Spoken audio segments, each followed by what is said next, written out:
तो किसी तरह फरवरी तो हमने आपने काट ली, गुजार ली, लेकिन लगता है कि ये मार्च जमकर सितम ढाएगा। मार्च का महीना जो एक खुशनुमा महीना माना जाता रहा है, वो थोड़ा नर्म, थोड़ा गर्म एहसास लिए आता था, लेकिन अब ये महीना अपना रंग और रूप बदल चुका है। मार्च का ये बदला रंग बहुत बेचैन कर रहा है, परेशानियां पैदा कर रहा है। नमस्कार, स्वदेश आर देख रहे हैं आप। मैं हूं आपके साथ प्रशांत पांडे। स्वदेश आर में आज चर्चा गर्मी के इसी सितम की और सेहत पर इसके बुरे असर की होगी, क्योंकि मार्च ऑन है मगर गर्मी का सितम भी फुल ऑन जारी है। मार्च महीने के अभी 15 दिन भी नहीं हुए हैं और गर्मी का प्रकोप धीरे धीरे बढ़ता जा रहा है। साथ ही कई जगहों पर तो गर्मी ने अभी से कहर बरपाना शुरू कर दिया है। दिल्ली में रविवार यानी 12 मार्च का दिन सबसे ज्यादा गर्म रहा। दिल्ली में रविवार को अधिकतम 34 डिग्री से ज्यादा तापमान दर्ज किया गया, जो सामान्य से 1 से 2 डिग्री अधिक था। वहीं पिछले दिनों कुछ सालों पहले तक हल्की सर्दियों का मौसम मार्च के महीने में समूचे उत्तर भारत में रहता था, लेकिन अब गर्मी ने अपना कहर यहां ढाना शुरू कर दिया है, जिसके कारण आईएमडी कई शहरों में हीट वेव की चेतावनी जारी कर चुकी है। वहीं मुंबई की अगर बात करें तो 12 मार्च को अधिकतम तापमान 39 डिग्री सेल्सियस से ज्यादा यहां रिकॉर्ड हुआ, जबकि आज यानी 14 मार्च को तापमान 34 डिग्री के पार रहा। मौसम विभाग ने कहा है कि उत्तर भारत में अगले 3 दिनों में अधिकतम तापमान 2 से 3 डिग्री सेल्सियस से ज्यादा की बढ़ोतरी यहां देखी जा सकती है। यह हीट वेव जाहिर खतरनाक है, क्योंकि आमतौर पर मार्च के महीने में हमारे शरीर को हमारे इस वातावरण में जिस तरह का माहौल होता है, उस तरह के मौसम की मार झेलने की आदत नहीं होती। मगर सवाल है कि मार्च का यह सितम जो अभी शुरू हुआ है, अप्रैल, मई और जून की पूरी पिक्चर तो अभी बाकी है। तो क्या राहत मिलने के आसार फिलहाल कम है? ऐसे में क्या होनी चाहिए एहतियात? किन किन बीमारियों से हो सकता है सेहत से लेकर जान का नुकसान? इन सब पर करेंगे विस्तार से चर्चा, मगर पहले दिखाते हैं हमारी सहयोगी ऐश्वर्या पाटिल की ग्राउंड रिपोर्ट।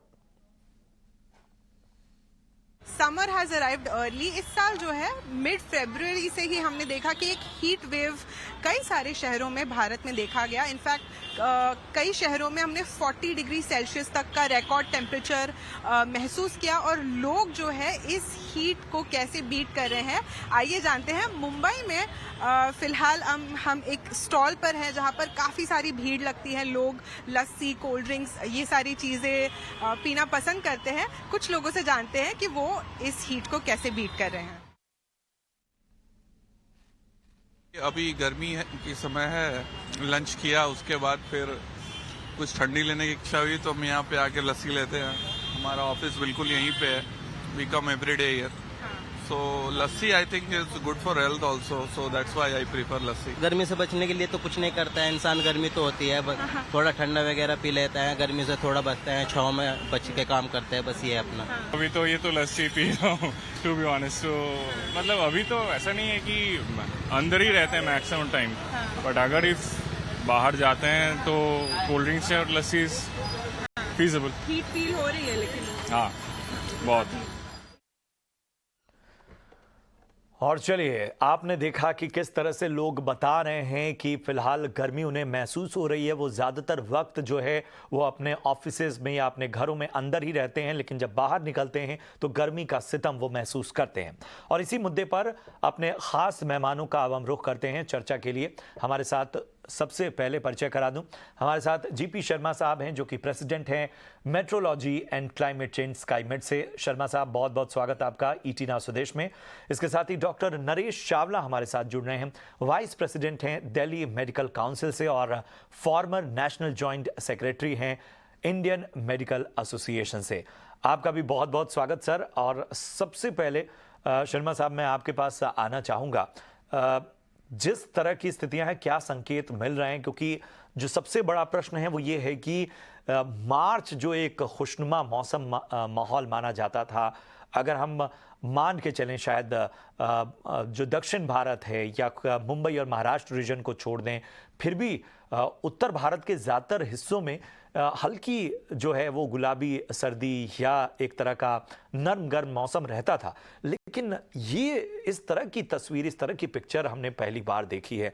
रीजन क्या है, कारण क्या है इसके, और कब तक ये सितम जारी रहने की उम्मीद है? देखिए प्रशांत, आपने जैसे बताया कि फरवरी का महीना मेरे ख्याल में तो ड्राइएस्ट और हॉटेस्ट था इस बार का। और इसी तरह मार्च के जो 15 दिन पहले अभी होने वाले हैं, 2 सप्ताह, उसमें भी मौसम लगभग काफी स्थानों पर देश के काफी भागों में शुष्क रहा है और तापमान सामान्य से ज्यादा 2 हफ्ते लगातार। और जैसे आपने बताया मुंबई के बारे में, दिल्ली के बारे में, दिल्ली का तापमान सीजन का सबसे हाईएस्ट 34.15 से 6 डिग्री सामान्य से ज्यादा। और इसी तरह मुंबई का तापमान कोंकण रीजन में तो, जिसमें मुंबई रत्नागिरी वगैरह ये क्षेत्र आते हैं, इसमें तो हीट वेव कंडीशन 3-4 दिन से ऐसे ही चल रही है।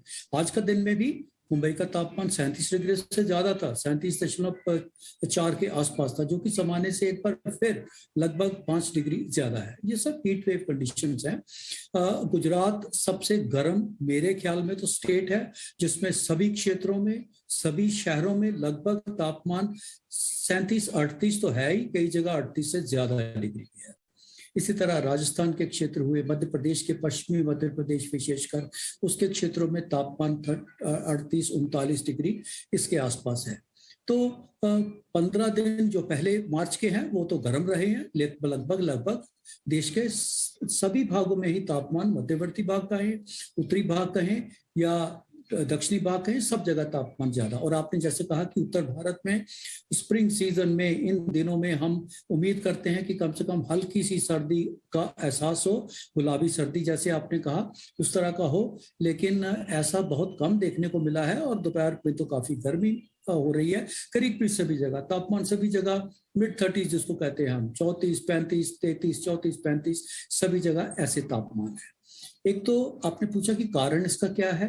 देखिए, ये सब सर्दी का या स्प्रिंग का जो सीजन है, जिसमें हल्की सर्दी अगर महसूस की जाए, उस तरह का वेदर कंडीशन हो, वो केवल जो वेदर सिस्टम है उनकी वजह से आता है। पश्चिमी विक्षोभ या वेस्टर्न डिस्टर्बेंस जिसको बोलते हैं, उसकी वजह से, और उसी के कारण ही उसके जो दूसरे सिस्टम होते हैं उसके कारण कुछ ना कुछ दिनों बाद बरसात देश के मैदानी भागों में भी, जिसमें पंजाब, हरियाणा, दिल्ली क्षेत्र कहें, राजस्थान के क्षेत्र भी कहें, इवन पूर्वी उत्तरी मध्य प्रदेश के क्षेत्र कहें, उत्तर प्रदेश, इन सब में बारिश होती रहती है। पर लेकिन इस बार वो वर्षा हुई नहीं है। पूर्वी भागों में तो बिल्कुल भी, बिहार, झारखंड की बात करें, छत्तीसगढ़ या पश्चिम बंगाल की, उनमें नाम मात्र वर्षा भी नहीं हुई है। तो ये कारण रहे हैं कि जिसका अगर वर्षा नहीं होती है तो उसके बाद तापमान एकदम, जिसको कहते हैं एक्यूमुलेशन ऑफ हीट बढ़ती रहती है, इकट्ठी होती रहती है, और उसके कारण तापमान बढ़ते रहते हैं, जो कि इस बार अभी तक हो रहा है। हीट वेव कंडीशन जैसे आपने बताया कुछ क्षेत्रों में है, लेकिन अच्छी बात यह है कि शायद पहले प्रेडिक्शन ऐसा नहीं था कि लगभग मार्च लगभग पूरा ही ऐसे निकलेगा शायद, लेकिन अच्छी बात यह है कि शायद हमें इस गर्मी से एटलीस्ट कुछ दिन तो 5-6-7 दिन राहत मिलने वाली है, और ये सब बहुत जल्द होने वाला है। जी प्रशांत, ये एक बहुत ही राहत की बात है, जिस तरह के संकेत आपने दिए कि आने वाले कुछ वक्त में राहत मिल सकती है। जाहिर सी बात है कि जब मौसम बदलता है तो सबसे ज़्यादा जिस चीज़ की मार पड़ती है वो मार पड़ती है आपकी सेहत पे, और इसलिए सबसे अहम होता है कि साहब सेहत को लेकर आखिर किस तरह के कंसर्न है। डॉक्टर साहब ज़रा बताएं कि आम तौर पर जब शरीर को एक तरह की आदत होती है एक ख़ास तरह के क्लाइमेट की, और यहाँ पर हम देख रहे हैं कि चेंज तो चलो हम मान के चलते हैं कि मौसम में तो बदलाव थोड़ा बहुत होता है, लेकिन जब इस तरह का अप्रत्याशित चेंज नज़र आए कि मुंबई में पारा मार्च के महीने में 40 डिग्री पहुंच जा रहा है, दिल्ली में भी 34 डिग्री के करीब एक दिन तापमान पहुंच जा रहा है, अगले दिन और तापमान होता है, ये किस किस तरह की बीमारियों की ओर बढ़ाता है, और कौन कौन से ऐसे खतरे हैं जो जान का भी नुकसान पहुंचा सकते हैं?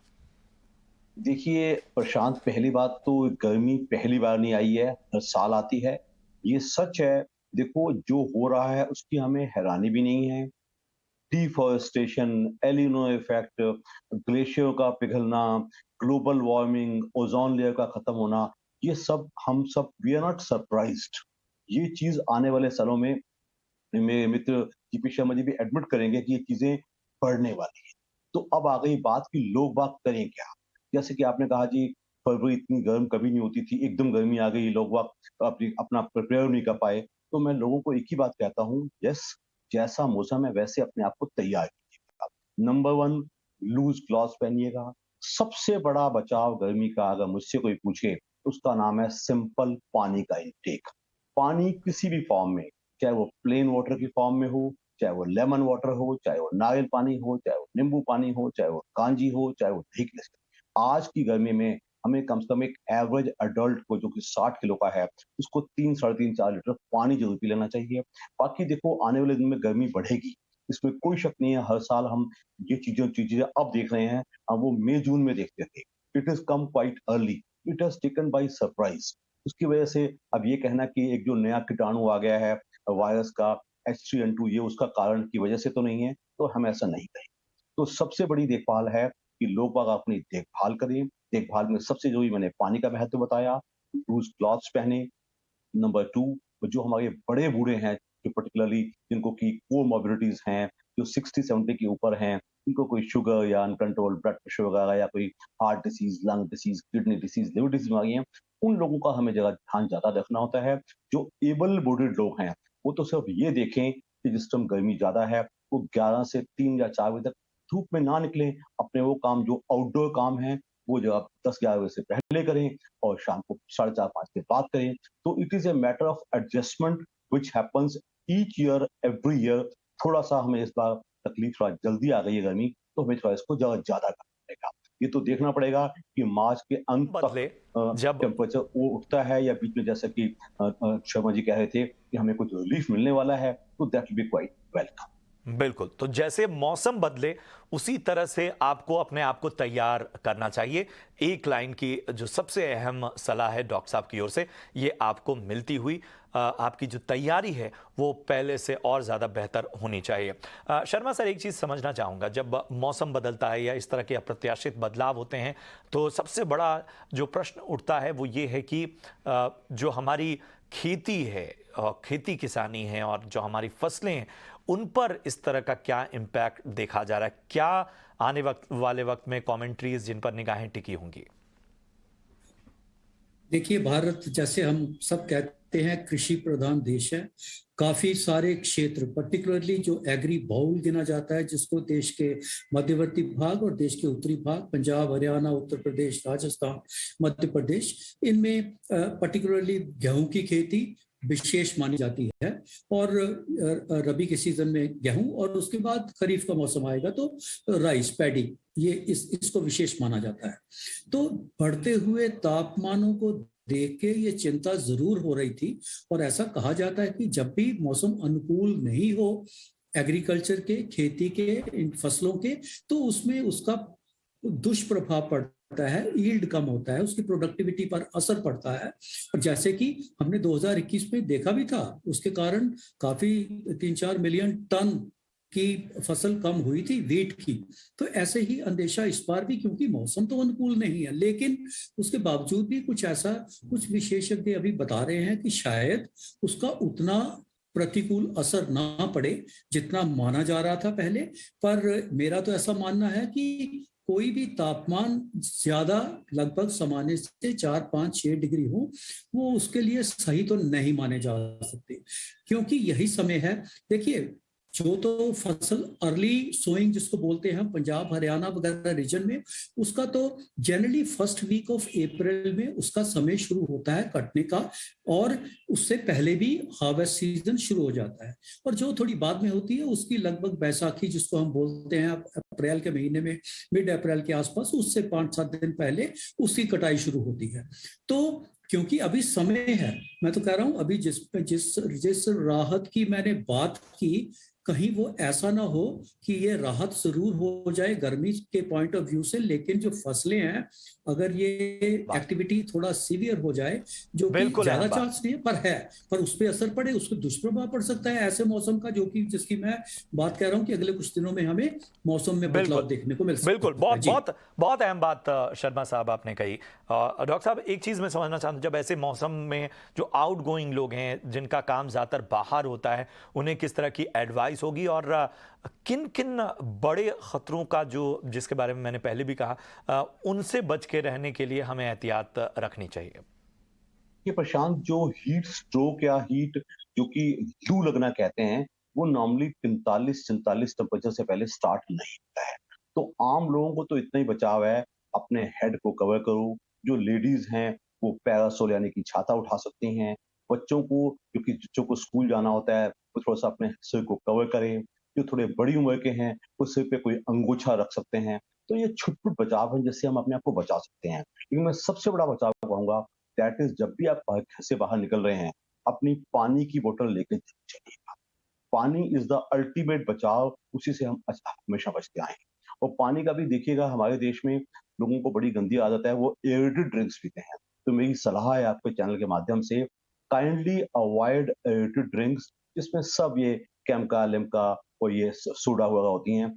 ट्राई टू और गो फॉर वाकई ये जो नॉर्मल एडवाइस है वो लोगों के काम आएगी और इस चर्चा का उद्देश्य यही था कि हम हर पहलू से समझें कि ये जो अप्रत्याशित बढ़ोतरी है जो गर्मी में नज़र आई है, इसके क्या प्रभाव हैं, वो हमारी सेहत, हमारी फसल और मौसम पर पड़ने वाले हैं। बहुत बहुत शुक्रिया करेंगे डॉक्टर साहब। इसके साथ ही डॉक्टर चावला का बहुत बहुत धन्यवाद। शर्मा सर, आपका भी बहुत बहुत शुक्रिया हमसे जुड़ने के लिए और इस खास विश्लेषण के लिए।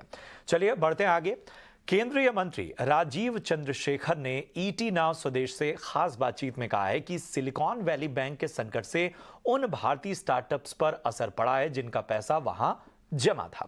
ईटी नाउ स्वदेश की सीनियर एडिटर तमन्ना इनामदार के साथ खास बातचीत में राजीव चंद्रशेखर ने कहा कि इन स्टार्टअप्स के सामने शॉर्ट टर्म लिक्विडिटी का संकट हो सकता है। उन्होंने भरोसा हालांकि दिलाया कि सरकार और आरबीआई इस समस्या का मिलकर समाधान निकालने की कोशिश करेंगे।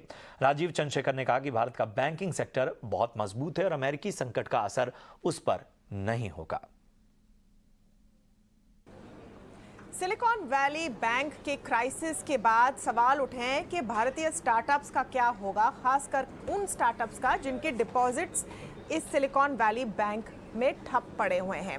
इस पर आज राजीव चंद्रशेखर जी ने एक मुलाकात की स्टार्टअप कंपनियों के साथ और इस पर बात करने के लिए वो अब हमारे साथ हैं। मंत्री जी, बहुत बहुत शुक्रिया हमसे बात करने के लिए ईटी नाउ स्वदेश पर। क्या आप हमें समझा सकते हैं कि भारतीय स्टार्टअप्स के लिए कितनी गंभीर समस्या है और भारत सरकार उनकी मदद के लिए क्या करने जा रहा है? देखिए, 5 दिन पहले जब अमेरिका के एक बहुत बड़े बैंक सिलिकॉन वैली बैंक का बंद होने का एक तरह से ऐलान हो गया था, ये हमारे काफ़ी सारे स्टार्टअप्स पर बहुत ही इसका एक गहरा प्रभाव और एक क्राइसिस बन गया था कि उनके फ्यूचर के बारे में क्या होगा और उनके फ्यूचर, क्योंकि काफ़ी सारे ऐसे स्टार्टअप्स थे जिनके पैसा, जिन्होंने अपने प्रॉफिट्स में बनाए हुए पैसे या जो इन्वेस्टमेंट में रेज किए हुए पैसे उन्होंने डिपॉजिट जमा किए हुए थे सिलिकॉन वैली बैंक में। और उन्होंने जमा इसीलिए किए थे क्योंकि उनके राय में ये बड़ा सॉलिड बैंक था, ये बहुत ही मजबूत बैंक था और उनको ये पब्लिकली दिखने को मिला कि ये बैंक ना तो सॉलिड था और ये बंद होने वाला था। और उनके मन में एक बहुत एक डाउट हो गया था, एक पैनिक भी हो गया था कि अगर ये पैसा उनको न मिले तो उनके बिजनेस के लिक्विडिटी और सॉल्वेंसी का रिस्क बनता है और एक बहुत ही एक क्राइसिस हो गया था 5 दिन पहले। कल जब अमेरिकन सरकार के एफडीआईसी और यूएस फेड और ट्रेजरी ने मिलकर एक ऐलान कर दिया था कि डिपॉजिटर्स को कोई नुकसान नहीं लेना पड़ेगा और डिपॉजिट्स होल होंगे, तब ये जो क्राइसिस था उसका काफ़ी सारा जो इम्पैक्ट मिटिगेट हो गया था। और जो रिमेनिंग क्राइसिस था वो था शॉर्ट टर्म लिक्विडिटी का, क्योंकि इनका डिपॉजिट उनके हाथ कब आएगा, वो डिपॉजिट को एक्सेस करने के लिए कितने टाइम लगेंगे और बीच में उनके जो कैश के रिक्वायरमेंट्स हैं वो कैसे सुलझाएंगे। तो थोड़ा एक ये सॉल्वेंसी से लिक्विडिटी का क्राइसिस बन गया है। और हमने आज काफ़ी सारे स्टार्टअप्स के साथ मिलकर उनके साथ उनके डिफ़िकल्टीज़ को सुना उनके सुझाव सुने और इस सब को हम कंपाइल करके मिनिस्ट्री ऑफ फाइनेंस और आरबीआई को भेजेंगे आज शाम तक। और मुझे काफ़ी उम्मीद है और एक तरह से कॉन्फिडेंस भी है कि भारत सरकार, हमारे बैंकिंग सिस्टम और आरबीआई मिलकर इनके जो शॉर्ट टर्म लिक्विडिटी इश्यूज हैं उनको सुलझा पाएंगे। बस एक आखिरी सवाल आपसे, क्या इससे कोई सीख भी मिलती है कि जो हमारी कंपनियां, हमारी स्टार्टअप्स अमेरिका में कारोबार कर रहे हैं, वहां से कैपिटल उठा रहे हैं, उनके लिए हमें कोई विकल्प देना चाहिए ताकि वो सिलिकॉन वैली बैंक या वहां के कोई बैंक में पैसा डालने को मजबूर ना हो? ये देखिए, ये बहुत स्पष्ट हो गया है कि अमेरिका जैसे देश के बड़े बड़े बैंक जब विफल हो रहे हैं और भारत के हमारे बैंक मजबूत हो रहे हैं और इतने स्टेबल हैं और हमारे प्रूडेंसी और रिस्क अवर्जन का एक नमूना है कि एनपीएस हर साल घट रहा है और 4% तक मार्च 24 तक पहुंचेगा।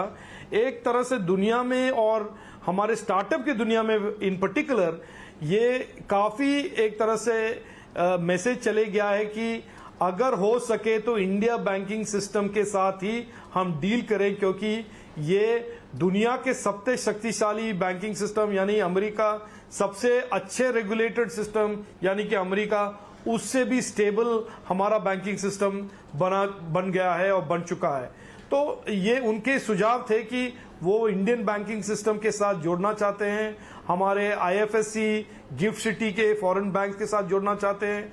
उनके लिए थोड़े ईज ऑफ डूइंग बिजनेस के लिए उनके पास सुझाव थे, लेकिन ये बड़ा स्पष्ट ये एक मैसेज तो चले गया है कि हमारे भारतीय स्टार्टअप दे प्रिफर, उनका प्रेफरेंस ये है कि वो भारत के बैंकिंग के साथ उनके डिपॉजिट जोड़े, वो उनके डिपॉजिट्स भारतीय बैंकिंग जिसके फॉरेन ब्रांच अमेरिका में हो या आईएफएससी गिफ्ट सिटी में हो, उनके वहां पर डिपॉजिट करें। तो ये प्रेफरेंस है, उसके लिए थोड़ा बहुत हमें भी मेहनत करना पड़ेगा, प्रयास करना पड़ेगा और उसके सुझाव हम आरबीआई और मिनिस्ट्री ऑफ फाइनेंस को भेजेंगे जरूर। बहुत बहुत शुक्रिया हमसे बात करने के लिए राजीव चंद्रशेखर जी।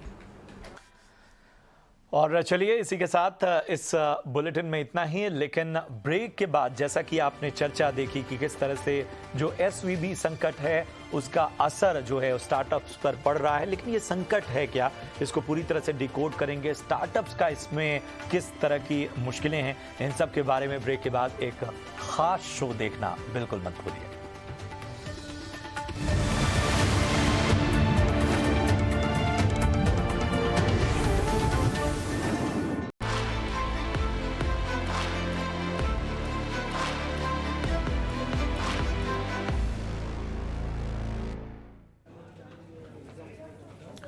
अमेरिका में एसवीबी बैंक के डूबने को लेकर पूरी दुनिया में चर्चा हो रही है और इस मामले पर लगातार हम आपको जानकारी दे भी रहे हैं। बीते कुछ दिनों में इस संकट को लेकर काफी अफवाहें सोशल मीडिया पर देखने को मिली हैं।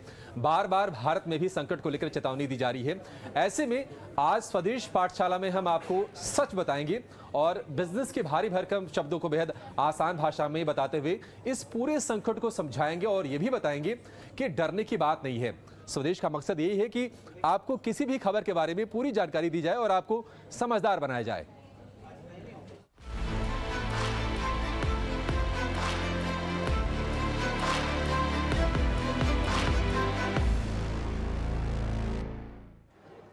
तो एसवीबी संकट क्या है और भारतीय बाजार में अगर कोई निवेशक है, कोई ट्रेडर है तो उसकी रणनीति क्या होनी चाहिए, इस पर दुनिया के तमाम बड़े दिग्गज एफआईआई निवेशकों से भी हमने बातचीत की और समझा कि आखिर ये मामला है कितना बड़ा।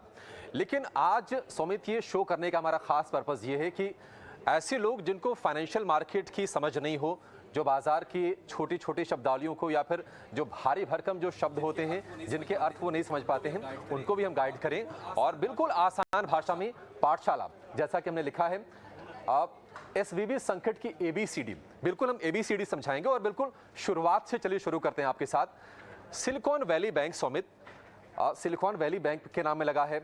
आखिर ये बताइए कि ये बैंक किस तरह से अलग था, इसका कारोबार क्या था और किस तरह से ये मामला शुरू हुआ पूरा। ये सिलिकॉन वैली बैंक जैसे आपने कहा, ये अगर आप देखेंगे तो यूएस का 16th लार्जेस्ट बैंक था अब इसके जो टोटल एसेट्स थे, मतलब टोटल जो बैलेंस शीट साइज जिसे कहा जाता है, वो करीब 200 बिलियन यूएस डॉलर्स का था और ये 2022 के एंड के नंबर्स है। अगर आप प्री पैंडेमिक के साथ कंपेयर करेंगे तो प्री पैंडेमिक में ये नंबर 60 बिलियन का था, तो काफ़ी एक स्ट्रॉन्ग ग्रोथ हमें देखने को मिला है। अब ये बात मैंने क्यों बताई, क्योंकि ये इंपॉर्टेंट है जानना, क्योंकि इससे हमें पता चलता है कि कंपनी के क्लाइंट्स कौन थे। अगर आप कंपनी के क्लाइंट्स देखेंगे तो सारे वेंचर कैपिटलिस्ट और स्टार्टअप्स थे और टेक स्टार्टअप्स थे, और पैंडेमिक के टाइम पे हमने टेक स्टार्टअप्स पे अच्छा खासा बूम देखा था, और इसी कारण जो भी पैसे टेक स्टार्टअप्स को मिलते गए वो इस बैंक्स में डिपॉजिट करते गए, और इसी कारण कंपनी का जो एसेट्स था वो इतना बढ़ गया, करीब 60 बिलियन से 200 बिलियन यूएस डॉलर्स का हो गया। जैसे कि मैं कह रहा था कि कंपनी के जो क्लाइंट्स हैं वो सारे वेंचर कैपिटलिस्ट हैं और टेक स्टार्टअप्स है। इनफैक्ट कंपनी ये भी कहती है कि वो फाइनेंशियल पार्टनर है इनोवेशन इकोनॉमी के और गो टू बैंक है इन्वेस्टर्स के लिए। तो आप इससे आपको आइडिया आ जाता है कि कंपनी के क्लाइंट बेस क्या थे। उसी के साथ अगर आप देखेंगे तो कंपनी के वेबसाइट के हिसाब से अगर आप देखेंगे तो करीब 2500 से ज़्यादा वेंचर कैपिटल फर्म्स के बैंक अकाउंट्स थे, और कई ज़्यादा कंपनी के जो टेक एग्जीक्यूटिव्स थे उनके बैंक अकाउंट्स ये सिलिकॉन वैली बैंक के साथ थे। तो ये था सिलिकॉन वैली बैंक, जो कोलैप्स होने के पहले अगर आप देखेंगे तो 16th लार्जेस्ट बैंक था यूएस का। सुमित, संकट कैसे आया इस पर भी हमने दर्शकों को गाइड करेंगे, लेकिन मोटा मोटी जरा एक बार बता देते हैं। देखिए, बैंक जो होता है उनके ऑपरेशंस दो तरह के होते हैं। आपसे डिपॉजिट लेते हैं, उस पर थोड़ी सी कम इंटरेस्ट आपको पे करते हैं, और जो कर्ज देते हैं उस पर ज़्यादा इंटरेस्ट लेते हैं। यही होता मोटा मोटी। और बजट जो बैंक लेता है अपने पास तो रखेगा नहीं, उसको कहीं वो इन्वेस्ट करते हैं, तो कई बार वो स्टॉक मार्केट में डालते हैं, गवर्नमेंट के बॉन्ड्स खरीद लेते हैं, उस पर थोड़े से वो लॉन्ग मैच्योरिटी वाले होते हैं लेकिन थोड़ी ब्याज कम होती है। और क्या संकट के जड़ में सौमित यही है कि चूंकि स्टार्टअप्स को फंडिंग नहीं हो रही थी और वो अब जब अपने पैसे जब रिडीम करने आए, बैंक से निकालने आए, तो बैंक के पास इतना कैश था ही नहीं। स्टार्टअप्स को नए फंड्स नहीं मिल रहे थे, जो बैंक में जो उन्होंने पैसे रखे थे वो निकालने हुआ है। अगर आप देखेंगे तो इन्वेस्टर्स आए डिपॉजिट्स अपने निकालने, बट सिलिकॉन वैली बैंक ने क्या किया था, जो पैसे थे उन्होंने वो यूएस ट्रेजरीज के साथ और मॉर्गेज बैक सिक्योरिटीज़ को उन्होंने ऑलरेडी ये लोन दे दिया था। In short asset liability mismatch हो रहा था। बैंक्स डिपॉजिटर्स आए थे पैसे निकालने, बट बैंक के पास उतना पैसा नहीं था कि वो डिपॉजिटर्स को वो पैसा दे सके, और इसी कारण अगर आप देखेंगे तो इसी बीच क्या हुआ, यूएस फेड काफ़ी तेज़ी से इंटरेस्ट रेट हाइक करने लगे, तो जो ट्रेजरी बॉन्ड्स में उन्होंने पैसे लगाए थे वो पैसे थोड़े बहुत कम वैल्यू पे उन्हें रिडीम करने पड़े। इसके कारण कंपनी को करीब 1.8 बिलियन यूएस डॉलर्स का लॉस हुआ, क्योंकि उन्हें डिपॉजिटर्स को पैसे देने थे, पैसे ट्रेजरी में थे, ट्रेजरी लॉस में उन्होंने बेच के वो निकालने पड़े। तो अब ये जो शॉर्टफॉल हुआ था और डिपॉजिटर्स को उन्हें पैसे देने थे, इसके लिए उन्होंने एक कोशिश की कि उन्होंने एक फंड रेज कर ले। करीब 2.5 बिलियन यूएस डॉलर्स का उन्होंने फंड रेज भी करने की कोशिश की, बट इन्वेस्टर्स से काफ़ी ख़राब रिस्पॉन्स आने के कारण वो भी नहीं हो पाया, और आखिर में ये बैंक इंसॉल्वेंट हो चुकी। इनफैक्ट बैंक बैंकरप्ट हो चुकी थी, क्योंकि उनके पास पैसे नहीं थे डिपॉजिटर्स को लौटाने के लिए। ठीक है, तो डिपॉजिटर को लौटाने के लिए पैसे नहीं थे, और दिक्कत ये हुई कि जो वेंचर कैपिटलिस्ट होते हैं, जो स्टार्टअप को फंड करते हैं, उनका जो पैसा था वो एसवीबी बैंक में था। स्टार्टअप को जो पैसे की जब ज़रूरत पड़ी तो उनके भी जो एफडीज थे या फिर जो भी पैसे थे बैंक में थे, वो जो बैंक के पास जब पैसे मांगने आए, एक तरह से लाइन लग गई पूरी, और देखते देखते पैनिक का माहौल बन गया, क्योंकि बैंक वो पैसे उनको दे पाने की स्थिति में था नहीं, क्योंकि इन्होंने जो अपना निवेश कर रखा था वो थोड़े कम ब्याज पे थे सौमित, और इंटरेस्ट रेट का साइकिल ऊपर चला गया। तो हुआ ये कि जो उनके निवेश थे उसको फिर वो कम भाव पे नुकसान सह के बेचना पड़ा। डिपॉजिटर्स को देने थे तो वो नुकसान में बेचने पड़े उन्हें, वो सारी चीजें नुकसान में बेचनी पड़ी, और इससे दिक्कत क्या हुई कि फिर थोड़ा पैनिक का माहौल बढ़ा। हालांकि सुमित, ये याद रखना चाहिए कि इस मामले के साल भर पहले से भी स्टॉक करीब 50% करेक्ट हो चुका था। अगर आप देखेंगे तो इनफैक्ट इस मामले के बाद तो और भी करेक्ट हो चुका है, बट ये स्टॉक ऑब्वियसली करेक्शन मोड पे काफ़ी टाइम से था, अगर आप देखेंगे तो पूरा का पूरा ये साइकिल एक्चुअली ये एस्केलेट हुआ यहाँ से, क्योंकि डिपॉजिटर अपना पैसा मांगने आया और बैंक के पास कैश था नहीं, और उसके बाद फिर हमने देखा कि फटाफट 48 घंटे के अंदर ये बैंक किस तरह से डूब गया। हालांकि अमेरिका के जो रेगुलेटर्स हैं वो एक्शन में आए और ये कहा कि डिपॉजिटर का जो पैसा है वो सेफ है, जिसके पैसे भी इसमें जमा हैं उसको लेकर कोई दिक्कत नहीं आएगी। फटाफट एक ब्रिज बैंक के भी एक स्टैब्लिश कर दिया गया। सौमित, बात याद रखिएगा, जो FIDC जो थी, जिन्होंने federal deposit insurance corporation FDIC, अब ये क्या करता है, ये इंश्योरेंस बनाता है, बट इसका भी एक लिमिट है, करीब $2.5 लाख तक का ही पैसा इंश्योर्ड रहता है, उसके ऊपर का जो पैसा रहता है वो इंश्योर्ड नहीं रहता। तो उतना गारंटीड किसी डिपॉजिटर को अपना पैसा मिल जाएगा। उसके बाद का जो पैसा है उसके लिए उन्हें नोट्स दिए जाते हैं, जो जब एसेट बेचे जाएंगे बैंक्स के, उससे जो पैसा रियलाइज होगा फिर डिपॉजिटर्स को दिया जाएगा। हमारे देश में कि 5 लाख तक की गारंटी है सरकार की, यहाँ पे भी है 2.5 लाख US डॉलर्स का है। उसके ऊपर का अगर कुछ अमाउंट है तो उसके लिए आपको नोट्स दिए जाएंगे। जब एसेट बिकेंगे बैंक के, जब पैसे आएंगे तब आपको डिपॉजिटर्स को वो पैसे दिए जाएंगे, वैसा होता है। ठीक है, जरा ये समझते हैं सौमित। देखिए, मामला तो हमने समझा दिया कि आखिर हुआ क्या, मोटा मोटी कोशिश हमारी ये रही कि आपको आसान भाषा में समझा दिया जाए, लेकिन कहीं न कहीं लोगों के मन में डर है इसको लेकर। और इसकी तुलना कहीं न कहीं 2008 में जो लीमन ब्रदर का जो संकट आया था, सब प्राइम क्राइसिस जो हुई थी, उससे तुलना की जा रही है, क्योंकि उसके बाद हमने मंदी का एक लंबा दौर देखा। तो डर जायज़ है, वाजिब है, और थोड़ा सा पैनिक का माहौल है। लोग अभी भी मामले को समझना चाहते हैं।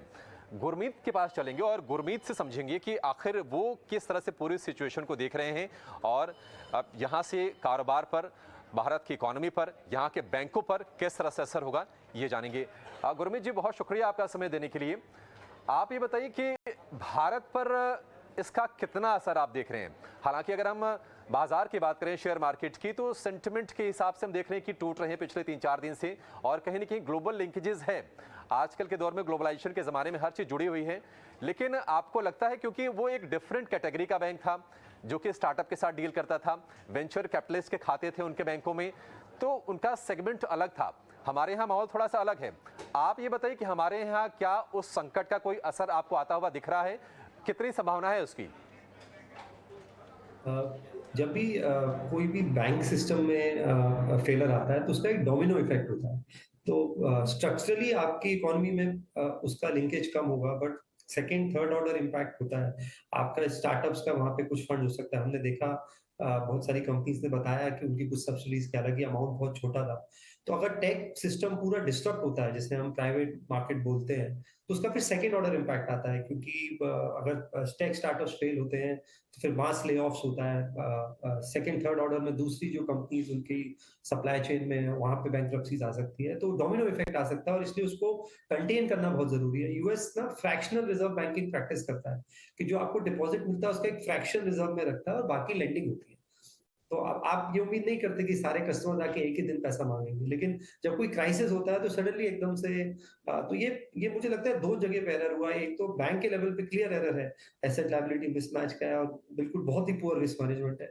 थोड़ा मुझे लगता है फेड के लेवल पे भी ओवरसाइट है। सिस्टम लेवल पे जब आपको दिख रहा है करीबन $600-700 बिलियन का मार्क टू मार्केट लॉसेस है, फेड की अपनी बुक्स में 1 ट्रिलियन से ऊपर का एमटीएम लॉस है, तो एक फाइनेंशियल एक्सीडेंट या इकोनॉमिक एक्सीडेंट हो ही गई अगर आप 6 महीने में रेट या 9 महीने में रेट 0 से 5% करेंगे।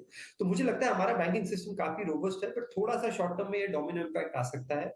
अभी क्योंकि एफआईडीसी फेड ने इंटरवीन किया, एक बैकस्टॉप बनाया है, क्योंकि अभी तक asset liability mismatch, liquidity issue ज्यादा है, तो होपफुली ये सॉल्व होना चाहिए। बट जब आप ये बोलते हैं कि मैं सिर्फ डिपॉजिटर्स को प्रोटेक्ट करूंगा और बॉन्ड होल्डर्स और इक्विटी होल्डर्स को नहीं करूंगा, तो वो एकदम से सेलिंग करने शुरू कर देते हैं, जो बॉन्ड होल्डर्स भी होते हैं। तभी आपने देखा यूएस के बैंक्स के शेयर्स एक दिन में 60-70-80% गिरे। हालांकि थोड़ी सी टेंशन सौमित यहाँ पर ये हुई है कि भारत में करीब 20 से ज्यादा स्टार्टअप में इनका निवेश है इस बैंक का। हालांकि अब ये दिवालिया हो गया है, इसको बैंकरप्ट घोषित कर दिया गया है। आप एक बार हमारे दर्शकों को बिल्कुल थोड़ा सा और इसको खोल दीजिए, आसान कर दीजिए कि क्या कोई असर यहाँ पर आ सकता है उसका। हमने बात की, उन्होंने क्लियरली ये कहा है कि इंडिया पे इसका कोई इम्पैक्ट नहीं होगा, क्योंकि इनके जितने भी कस्टमर्स या मेजॉरिटी ऑफ जो कस्टमर्स हैं वो अमेरिका बेस्ड है। इंडिया के स्टार्टअप्स में हार्डली उनका कुछ इन्वेस्टमेंट होगा और इंडियन कंपनीज के हार्डली कुछ अकाउंट्स होंगे वहाँ पे, तो कोई भी बड़ा इम्पैक्ट इंडिया पे नहीं हो रहा है। इंडिया में किसी भी डिपॉजिटर का पैसा नहीं डूबने वाला है, क्योंकि वो बैंक इंडिया में मौजूद नहीं है। बहुत पहले उनका एक NBFC था इंडिया में, बट वो उन्होंने ऑलरेडी बेच दिया था और उनका कोई बिजनेस अभी इंडिया में बिल्कुल भी नहीं है। छोटा सा एक और जवाब सौमित दीजिए, 2008 वाले संकट के बारे में जरा बता दीजिए, क्योंकि लोगों के मन में थोड़ा डर है कि आखिर इस बार भी ये बैंक डूब रहा है। लीमन ब्रदर्स भी डूबा था और काफ़ी टाइम के बाद हम देख रहे हैं कि कोई बैंक डूबा है। हालांकि भारत में हमने देखा नहीं कि इस तरह कोई संकट कोई आया हो। PMC बैंक वाला संकट आया था, लेकिन सरकार ने कोशिश करके धीरे धीरे उसको रिजॉल्व कर लिया। 2008 से कितना अलग है इस बार ये SVB वाला संकट? क्लाइंट बेस देखेंगे काफ़ी कॉन्सेंट्रेटेड क्लाइंट बेस है, और बाकी बड़े बैंक्स की क्लाइंट बेस अगर आप देखेंगे तो वो ना ही जोग्राफी वाइज डाइवर्सिफाइड है, बट क्लाइंट बेस भी उनका काफ़ी ज़्यादा डाइवर्सिफाइड है across different industries, different sectors. उसके साथ अगर आप देखेंगे तो कंपनी का जो साइज़ है वो काफ़ी छोटा है, सिर्फ 200 बिलियन यूएस डॉलर्स का एसेट बेस है। जेपी मॉर्गन चेज का अगर एसेट बेस अगर देखेंगे तो 3 लाख करोड़ यूएस डॉलर का है, तो काफ़ी छोटा एसेट बेस है। उसी के साथ अगर आप देखेंगे तो 2008 में लेमन बैंक टूटा था, जो कि यूएस का सबसे बड़ा बैंक था, और ये सिर्फ यूएस का 16th लार्जेस्ट बैंक है। एसेट साइज भी छोटा है, और इनका क्लाइंट कॉन्सेंट्रेटेड क्लाइंट बेस होने के कारण ये इशू ज़्यादा हुआ है। बाकी बैंक्स में ऐसा इशू नहीं देखने को मिलेगा, ऐसे एक्सपर्ट्स का मानना है। ठीक है, तो इस तरह के संकट भारतीय बैंकों में देखने को नहीं मिलेंगे, और अमेरिका में भी, जो कि 16वां सबसे बड़ा बैंक था, एसेट बेस इनका छोटा था, और एक स्पेसिफिक सेगमेंट को ये कैटर करते थे, स्टार्टअप्स को फंडिंग करते थे, उनकी डिपॉजिट लेते थे, मेजर काम उनका भी था, बाकी भी ये करते होंगे। लेकिन गुरमीत, आपसे ये चीज़ जानना चाहेंगे, अब देखिए लोगों के मन में थोड़ा सा ना डर है, और कहीं ना कहीं डर जब फैलता है तो पैनिक का माहौल और बढ़ जाता है। यहाँ पर अगर हम अपने देश की बात करें तो सरकार जो गारंटी देती है वो 5 लाख रुपए के आसपास तक की देती है। आप चूंकि मार्केट को एनालाइज करते हैं, फाइनेंशियल मार्केट में बहुत मजबूत पकड़ रखते हैं, तो क्या ये बेहतर रणनीति होगी कि किसी को मान लीजिए अगर बैंकों में 50 लाख रुपए रखने हो, 1 करोड़ रुपए रखने हो, तो उसको डाइवर्सिफाई कर ले, ज़्यादा बैंकों की संख्या ज़्यादा बढ़ा ले बनिस्बत 1 या 2 में रखने के बजाय? इंडिया में अगर आप देखेंगे, इवन जो यस बैंक का पीछे प्रोसेस हुआ था, डिपॉजिटर्स को हमेशा एक स्ट्रॉन्ग मैसेज दिया था कि प्रोटेक्ट किया जाएगा, बट थोड़ा डाइवर्सिफिकेशन मुझे लगता है करना चाहिए बैंक्स में, स्पेशली जो कंपनीज होती हैं, जो कंपनी ट्रेजरीज होती हैं, अगर आप देखेंगे उनको एक कंसोर्शियम ऑफ बैंक से डील करती हैं, तो उनको बैंक अकाउंट्स के अलावा लिक्विड या ओवरनाइट फंड्स होते हैं, ट्रेजरी बिल्स होते हैं, आर्बिट्राज फंड्स होते हैं, थोड़ा सा अपनी ट्रेजरी को डाइवर्सिफाई करना चाहिए। इंडिविजुअल लेवल पे भी हमें जो हमारा, जिसे हम चेकिंग अकाउंट बोलते हैं या हमारा कंटिजेंसी फंड बोलते हैं, जैसे 12 महीने के आपके एक्सपेंसेस हैं, उनको आप 4-5 इंस्ट्रूमेंट्स में डाइवर्सिफाई कर सकते हैं। बट मुझे कोई ऐसा इंडिया में सिस्टमिक रिस्क नहीं लगता है बैंकिंग में, तो इससे कुछ घबराने की जरूरत नहीं है। थोड़ा सा जैसे मैंने बोला सेकेंड ऑर्डर इंपैक्ट आएगा, जैसे अगर बैंकिंग सिस्टम ओवरऑल यूएस का इंपैक्ट होता है तो आईटी को इफेक्ट पड़ता है, क्योंकि बीएफएसआई एक बहुत बड़ा सेगमेंट है हमारी आईटी कंपनीज के लिए। या यूएस इकोनॉमी अगर एक हार्ड लैंडिंग करती है तो आपके एक्सपोर्ट ओरिएंटेड जो सेक्टर्स है वहां पे तो सेकंड थर्ड ऑर्डर थोड़ा सा इंपैक्ट आएगा, जो कि कुछ हद तक आपको प्राइसेस में देखने को मिला भी होगा पिछले 2-3 दिनों में, क्योंकि बाजार चीजों को रीड करता है। बट इस 2008 से इसको कंपेयर करना मुझे लगता है थोड़ा सा ज्यादा होगा। तब हम 28-30 के मल्टीपल पे थे, सब बुलिश थे, सब ओवरऑल इन्वेस्टेड थे, बाजार 2-3 गुना हो गया था उस पर्टिकुलर बुल साइकिल। हमारा पिछले 2 साल से रिटर्न फ्लैट से नेगेटिव है, हम अभी 17 टाइम्स फॉरवर्ड पे हैं। तो मुझे लगता है compare market point of view से करना सही नहीं होगा। मुझे नहीं लगता है 2008 के नजदीक है। थोड़ा सा आपको कॉशन जरूर रखना चाहिए, और इस समय ये नहीं देखना चाहिए कि कहीं मुझे ज्यादा ब्याज मिल रहा है तो उसका मैं लालच करूं। कई बार हम अनरेटेड इंस्ट्रूमेंट में पैसा लगा देते हैं, या कुछ कोऑपरेटिव बैंक्स की एफडी कर लेते हैं, या 2-3% ज्यादा मिलने लगता है ब्याज। उन चीजों से बस थोड़ा सा हमें सतर्क रहना चाहिए। हालांकि देखिए सरकार ने ये पहले क्या किया कि हमारे कोशिश ये रही कि यहाँ पर भी बैंकों की साइज को बढ़ाया जाए, इसलिए एसबीआई की जो एसोसिएट्स बैंक था उसका एसबीआई मर्जर कर दिया। बहुत सारे छोटे छोटे जो सरकारी बैंक था आपस में 3-4 बैंकों को जोड़ के थोड़े बड़े साइज के बैंक बना दिए, और ये अच्छी रणनीति भी थी। अब हम जरा बाजार के निवेशकों के एंगल से अगर बात करें, अगर हम आपसे पूछें कि सबसे सेफ, सुरक्षित, मजबूत, अगर हम सरकारी या प्राइवेट दोनों अगर मिला लिया जाए और ग्रोथ के लिहाज से भी, तो आप कौन से वो 4 बैंक होंगे जिनका आप नाम लेना चाहेंगे?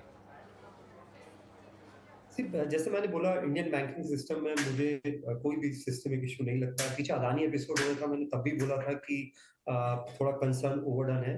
But investing point of view से अगर मुझे शेयर खरीदना हो तो मैं अभी भी प्राइवेट सेक्टर बैंक जो टॉप 3-4 है वो प्रेफर करूंगा।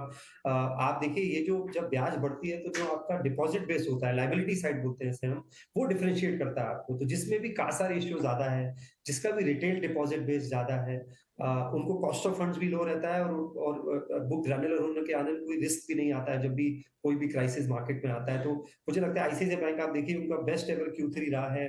एनपीए बहुत अच्छा टर्न अराउंड हुआ है पिछले 3-4 साल में। रिटेल लोन बुक लगभग 70% हो गई है। बहुत टाइम बाद मैंने उनके रिटर्न रेशियोज इतने अच्छे देखे हैं। क्रेडिट कॉस्ट कंटेन्ड है। एचडीएफसी बैंक भी मुझे लगता है अभी पिछले हालांकि 3 साल में थोड़ा सा परफॉर्मेंस सबड्यूड है, बट एक बार ये मर्जर हो जाता है तो वो ओवरहैंग हट जाएगा। कुछ एक्सिस बैंक भी अच्छा लगता है। सरकारी बैंकों में मुझे लगता है एसबीआई सबसे सॉलिड है। करीबन एक बुक वैल्यू के आसपास है। 6 लाख उनकी बुक, जैसे मैंने बोला लोन बुक बहुत अच्छा डाइवर्सिफाई किया। 6 लाख करोड़ की सिर्फ अब लोन बुक है, होम लोन और मॉर्गेज बुक है उनकी।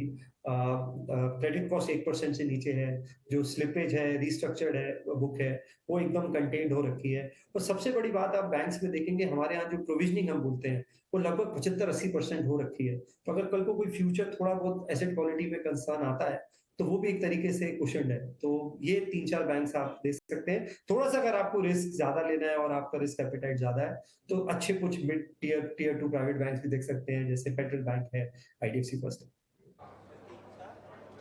ठीक है, तो बैंकों के नाम भी ले लिए गुरमीत ने और बताया कि इसको 2008 के संकट से तुलना करना बिल्कुल ठीक नहीं है और वो स्थिति है भी नहीं। गुरमीत, एक आखिरी सवाल। अब चूंकि हम देख रहे हैं कि ये जो पूरी प्रॉब्लम है और बाजार में हम थोड़ी सी जो उतार चढ़ाव देख रहे हैं, थोड़ी जो घबराहट देख रहे हैं, ये पूरी तरह से इम्पोर्टेड है। ये भारत की प्रॉब्लम नहीं है, इम्पोर्टेड है। हम उससे परेशान ज़रूर हो रहे हैं, लेकिन पिछले ट्रैक रिकॉर्ड अगर हम देखें तो जो भी इंपोर्टेड संकट आए हैं, भारतीय बाजार उससे निपटने में काफ़ी हद तक सक्षम रहे हैं। तो ये मान के चल रहे हैं कि ये भी धीरे धीरे पीछे छूट जाएगा। आपको लगता है कि बाजार में जो करेक्शन आया है या फिर थोड़ा करेक्शन और बढ़ता है तो बल्कि निवेश का बढ़िया मौका है यहाँ पर, और ख़ास तौर से बैंकिंग स्टॉक्स में अगर जो करेक्शन बढ़ा है उसमें और बेहतर मौके बन सकते हैं? संक्षेप में जवाब चाहेंगे आपसे। देखिए, पर्सनल फाइनेंस पहले पर्सनल होता है, तो अगर तो आपको बहुत डर लग रहा है और वोलेटिलिटी आपके टेम्परामेंट में नहीं है तो मेरा ये मानना है कि कुछ मत कीजिए। आप कुछ टाइम, कई बार कहते हैं कुछ ना करना सबसे अच्छा डिसीजन होता है। इसको थोड़ा टाइम दीजिए, है ना, रिजॉल्व होने दीजिए। और अगर आपके पास कहते हैं कैश और करेज दोनों है, लिक्विडिटी भी है और थोड़ा करेज भी है, तो थोड़ा स्टैगर्ड वे में इसको करिए। मेरा ये मानना है कि अगर यूएस फेड पॉज करता है और बॉन्ड यील्ड्स थोड़ा सा और नीचे आती हैं क्योंकि बाजार फॉरवर्ड लुकिंग है, तो मुझे लगता है थोड़ा सा ये अच्छा अपॉर्चुनिटी बाजार दे सकता है। पर थोड़ा स्टैगर्ड वे में करिए, ये सोच के कि यही बॉटम है और और प्रेडिक्शन लेवल पे मत जाइए। अच्छे बिजनेसेस जो अच्छे वैल्यूएशंस पे आपको मिल रहे हैं, जहां वैल्यूएशन मल्टीपल बहुत कम हुआ है, वहां पे आप ग्रेजुअली धीरे धीरे निवेश करिए। थोड़ा सा स्टैगर्ड अप्रोच रखेंगे तो अच्छा है। मुझे इंडिया की ग्रोथ स्टोरी में कोई कंसर्न नहीं दिखता है। हमारा GST collection, bank credit growth 15% आया है फरवरी के महीने में। आप जो भी मैक्रो इकोनॉमिक और हाई फ्रीक्वेंसी इंडिकेटर्स देखेंगे, भारत की इकोनॉमी बेहतर कर रही है। थोड़ा सा सॉफ्टनेस है कुछ पॉकेट्स में जैसे रूरल में, बट ओवरऑल मुझे लगता है रिलेटिव आउट परफॉर्मेंस है, तो सूनर और लेटर वो मार्केट्स में भी रिफ्लेक्ट करेगा। एसवीबी बैंक का संकट कितना बड़ा है भारत के लिए, इसके मायने क्या हैं और किस तरह से पूरे फाइनेंशियल सिस्टम को ये परेशान कर रहा है और आगे किस तरह से यहाँ से राह होनी चाहिए बाजारों के लिए, इस पर हमने तमाम एक्सपर्ट से बातचीत की है। आइए सुन लेते हैं। 2008 के बाद फेड ने अमेरिकन फाइनेंशियल सिस्टम को सिक्योर करने के लिए काफी कदम उठाए हैं और एसवीबी में भी उन्होंने बड़ी तेजी से कदम उठाए हैं। जो प्रॉब्लम एसवीबी में है उसमें क्रेडिट इश्यू कम है, इंटरेस्ट रेट रिस्क ज्यादा था। अब उन्होंने डिपॉजिटर्स को प्रोटेक्ट कर दिया है। एक सिग्नेचर करके दूसरी बैंक भी ट्रबल में थी, उसके डिपॉजिटर्स को भी प्रोटेक्ट कर दिया है। पूरी बैंकिंग सिस्टम को लिक्विडिटी देने के लिए एक नया प्रोग्राम भी लॉन्च किया है। एंड मेरे हिसाब से फेड ने ये जो प्रोएक्टिव स्टेप्स उठाए हैं उस वजह से मार्केट में कॉन्फिडेंस है कि आज नहीं तो कल ये प्रॉब्लम्स सब सेटल हो जाएंगे। मेरे हिसाब से तो बैंकिंग सेक्टर को नाजायज पीटा गया है। पहले उन्होंने ये स्टेट बैंक वगैरह को मारा कि अडानी ग्रुप के पता नहीं एक्सपोजर है। अडानी ग्रुप ने अपने सारे प्लेज के शेयर्स दे दिए, उसके बगैर भी मुझे लगता था कि वो डेट का इशू नहीं है, क्योंकि जो प्लेज के स्टॉक्स थे वो भी थे किसी कंपनी में 5%, किसी में 7%, एंड 7-5% प्लेज से आपके प्लेज शेयर बाहर नहीं आ सकते। वो होता है अगर आपके 50-60% शेयर प्लेज हो, फिर 20-30% स्टॉक प्राइस गिर जाए तो सडनली जो जिसके पास शेयर पड़े हैं वो बेच दे कि जी प्राइस पास आ गई। अगर आपने 5% शेयर प्लेज है और तो all those things were irrelevant again. और उसके बाद अब ये इशू, तो मेरे हिसाब से तो 2 नेगेटिव इश्यूज हो गए बैंकिंग सेक्टर के against, which both in the end will not turn out to be real fierce. तो इसलिए मैं तो बुलिश हूँ। हमने थोड़े बहुत और लिए बट बहुत ज्यादा और नहीं लिए, कल तो नहीं लिए, पहले बता रहा हूँ, बट जनरली हम बेचेंगे नहीं एक भी शेयर। जब इस तरह की क्राइसिस होती है तो टिपिकली फेड हो या बहुत सारे सेंट्रल बैंक्स है, वो ट्रक लोड्स ऑफ स्टिमुलस के साथ आते हैं। ना सिर्फ उस पर्टिकुलर बैंक को सेफगार्ड करने की कोशिश करते हैं, बट साथ साथ पूरे सिस्टम को सेफगार्ड करने की कोशिश करते हैं, क्योंकि एसवीबी में तो अभी टीवी पे आया है, लेकिन इन रियलिटी बहुत सारे लोग इसको, बहुत सारे हाउस होल्ड, बहुत सारी कंपनी स्ट्रगल कर रही है हाई इंटरेस्ट रेट की वजह से। तो उसकी वजह से टिपिकल फेड का रिस्पॉन्स ऐसा होता है कि आप तेजी से रेट काट देते हैं। इस बार जो हुआ है वो अब हमको ध्यान देने की जरूरत है कि इस बार एक सर्जिकल प्रोसीजर हुआ है, जिसके अंदर सिर्फ एक बैंक को प्रोटेक्ट करने के लिए जो जो करना चाहिए था वो किया गया, लेकिन एक जो होलिस्टिक पैकेज जिसको बोलते हैं आता है कि रेट कट आ गया, बड़ा क्यूई अनाउंस हो गया, और कुछ सम काइंड ऑफ बैकस्टॉप आ गया, वो सब नहीं आया है सिस्टम लेवल। तो प्योरली रिस्क मार्केट के पॉइंट ऑफ व्यू से अभी भी आपको थोड़ा सा डरना चाहिए कि इस वक्त भी जब एक बड़ा बैंक में ड्रॉडाउन हुआ है इतना बड़ा, उसके बाद में भी फेड जो है वो इतना कॉन्फिडेंट नहीं है कि एक होलिस्टिक अप्रोच स्टिमुलस की ले। आई थिंक जो बैंक्स में बैंकिंग सेक्टर में ओवर रिएक्शन था even in our markets, I think काफी सारे जो फ्रंटलाइन बैंक्स है उनका वैल्यूएशंस काफी अट्रैक्टिव हो गया है। सो आई थिंक अगर हम देखें our outlook on the economy, outlook on the earnings growth, अगले 2 साल में around 17 to 18% index earnings grow होने वाला है। And compare to the banking sector का अराउंड 23 to 24% अर्निंग्स ग्रोथ होने वाला है। हैविंग सेड दैट, बहुत सारे बैंक्स का वैल्यूएशंस बहुत अट्रैक्टिव हो गए हैं। सो बैंक्स डेफिनेटली एक एरिया है जो हम लोग डिप्लॉय कर रहे हैं। इंडस्ट्रियल्स एंड कैपिटल गुड्स दूसरा बड़ा एरिया है जो आई थिंक कंटिन्यूसली वो अच्छा करने वाला है। कैपेक्स साइकिल का अगर हम देखें, आई थिंक वो कैपेक्स साइकिल अनफोल्ड हो रहा है as we speak, and with that I would say कि ये एक ऐसा एरिया है जहाँ पे एक्सटर्नल फैक्टर्स का इन्फ्लुएंस बहुत कम है। अगर हम डोमेस्टिक कैपेक्स का बात कर रहे हैं, इंफ्रा प्रोजेक्ट्स का बात कर रहे हैं, उनका रिलेशन जो इंटरनेशनल बैंकिंग या इंटरनेशनल एसवीपी बोले या किसी भी और फैक्टर का बोले तो correlation is very very less. जो म्यूचुअल फंड में पैसा आता है उसमें दो तरीके से पैसा आ रहा है। एक तो आपका स्ट्रक्चरल फ्लो जो एसआईपी का है, जो रेगुलरली आपका पैसा आ रहा है, एक तो वो है, और दूसरा आपका साइक्लिकल फ्लो है जो लमसम है, या तो मार्केट टाइमिंग के साथ आता है या तो एक्स्ट्रा पैसा है जो आता है। तो हो सकता है थोड़ा सा वहां पर टेपिडनेस दिख रहा है लास्ट 10-15 दिन के अंदर because of news flows. But overall अगर आप देखोगे तो मैं आप देखिए ओवरऑल अक्टूबर नवंबर का महीना जब थोड़ा सा नेट इनफ्लो आपका हर्ट हुआ था, जनवरी फरवरी खराब नहीं था। मार्च थोड़ा सा आज की तारीख मुझे ऐसा लग रहा है कि थोड़ा सा डल जाएगा, बट ये बहुत ही शॉर्ट टर्म नजरिए से हम उसको देखेंगे। मेरा मानना है कि रिटेल का पैसा बहुत स्ट्रॉन्ग आ रहा है सर, और उसमें मैंने जैसे आपको बताया कि 50% पैसा रिटेल का जो आ रहा है वो स्ट्रक्चरली एसआईपी के थ्रू आ रहा है, वो बहुत स्ट्रॉन्ग दिख रहा है मुझे। यहाँ के बैंकों को लेकर आपको टेंशन नहीं करनी है। हमारा फाइनेंशियल सिस्टम मजबूत है, यहाँ के बैंक मजबूत है और ट्रैक रिकॉर्ड भी बेहद शानदार है। यहाँ पर कोई बैंक डूबा हो इसकी अभी तक तो कोई रिकॉर्ड नहीं है, ऐसा कभी हुआ नहीं है। चलिए ठीक है, इस शो को यहाँ पर समेटने की उम्मीद करेंगे कि आपको जो भी जानकारियाँ थी वो हमने आपसे शेयर कर ली। जो भी आपके मन में शंकाएं थी उसको हमने दूर कर दी होंगी और ये आपको अश्योर करा दिया होगा, आपको राहत की सांस मिली होगी कि हमारे बैंकिंग सिस्टम में ऐसी कोई गड़बड़ी नहीं, कोई दिक्कत नहीं है और हम बिल्कुल सेफ तरीके से आगे बढ़ रहे हैं। एक इंपोर्टेड टेंशन अमेरिका जरूर है, लेकिन उसे हम जल्दी ही पार लेंगे, ऐसी उम्मीद करते हैं। स्वदेश के इस खास शो में फिलहाल इतना ही, लेकिन आप बने रेटिंग स्वदेश के साथ। नमस्कार।